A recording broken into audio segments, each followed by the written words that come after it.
আসসালামু আলাইকুম বন্ধুরা, কেমন আছেন সবাই? আবারও আমার এই ছোট্ট চ্যানেলে সবাইকে স্বাগতম।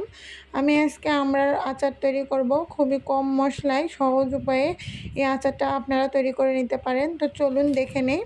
তার জন্য আমি এখানে নিয়েছি 1 কেজি পরিমাণ আমড়া। আর আমড়ার খোসাগুলো আমি এখানে ছাড়িয়ে নিয়ে এখন পানি দিয়ে হাত দিয়ে খুব ভালোভাবে কষলিয়ে কষলিয়ে ধুয়ে নিব, কারণ আমড়ার গায়ে এক ধরনের কষ থাকে। খোসা ছাড়ানোর পরে ধোয়া হয়ে গেলে এখন একটা চাকু দিয়ে আমরা চারিদিকে এভাবে কেটে নিব। আপনারা দেখতেই পাচ্ছেন কিভাবে কেটে নিয়েছি। এভাবে কেটে নেওয়ার কারণ হচ্ছে যাতে মশলাগুলো আমরার ভিতরে পর্যন্ত যেতে পারে, যেহেতু আমরা গোটা এখানে আচার বানাবো। তো এভাবে আমি সবগুলো আমরা কেটে নিয়েছি। তারপর এখানে মশলা দিয়ে দিব হাফ চা চামচ হলুদ গুঁড়ো, হাফ চা চামচ মরিচের গুঁড়ো এবং স্বাদ মতো লবণ।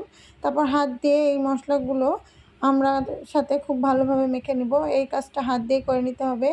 এরপর এখানে মশলার জন্য নিয়ে নিচ্ছি 1 টেবিল চামচ পরিমাণ পাঁচফোড়ন আর 4টার মতো শুকনো মরিচ। এগুলোকে ভেজে নিয়ে পাটাতে বেটে নেব। এরপর আমি ফ্রাই প্যানে দিয়ে দিয়েছি 1/4 কাপ পরিমাণ সরিষার তেল। তারপর দিয়ে দিচ্ছি 8-10টার মতো রসুনের কোয়া, 3টা শুকনো মরিচ।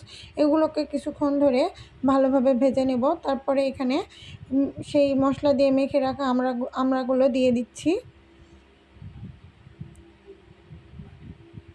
এখন এগুলোকে কিছুক্ষণ ভালোভাবে ভেজে নেব। ভেজে নেওয়া হয়ে গেলে এখন এখানে আমি দিয়ে দেব হাফ কাপ পরিমাণ চিনি। আপনারা চাইলে গুড় দিয়েও করে নিতে পারেন। আর সেই ভেজে বেটে রাখা মশলাগুলো আমি এখানে অর্ধেকটা মশলা দিয়ে দিয়েছি। এরপর একটা চামচ দিয়ে এগুলোকে আবার ভালোভাবে একসঙ্গে কিছুক্ষণ নেড়ে চেড়ে ভেজে নেব। আর তারপর এখানে হাফ কাপ পরিমাণ পানি দিয়ে দেব। পানি দেওয়া হলে এটাকে এখন সিদ্ধ হওয়ার জন্য ঢাকনা দিয়ে ঢেকে দেব। 15 থেকে 20 মিনিটের মতো এটা মিডিয়াম হিটে আমি জাল করে নিয়েছি। আর 15-20 মিনিট পরে আপনাদেরকে দেখাচ্ছি বন্ধুরা। এখানে আমার আমড়াটা সিদ্ধ হয়ে গিয়েছে, আপনারা দেখেই বুঝতে পারছেন।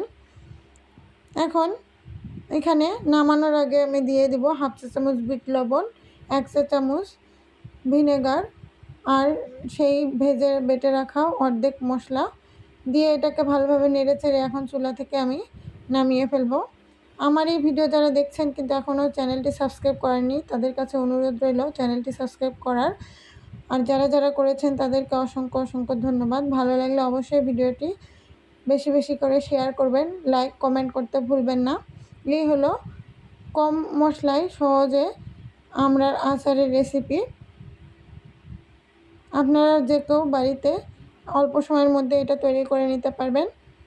খেতে কিন্তু অনেক অনেক স্বাদ। আর যারা আচার খেতে ভালোবাসেন এই আমড়ার সিজনে, তারা খুব সহজে এই রেসিপিতে বাড়িতে আমড়ার আচার তৈরি করে নিতে পারবেন। ভালো থাকবেন সবাই, আল্লাহ হাফেজ।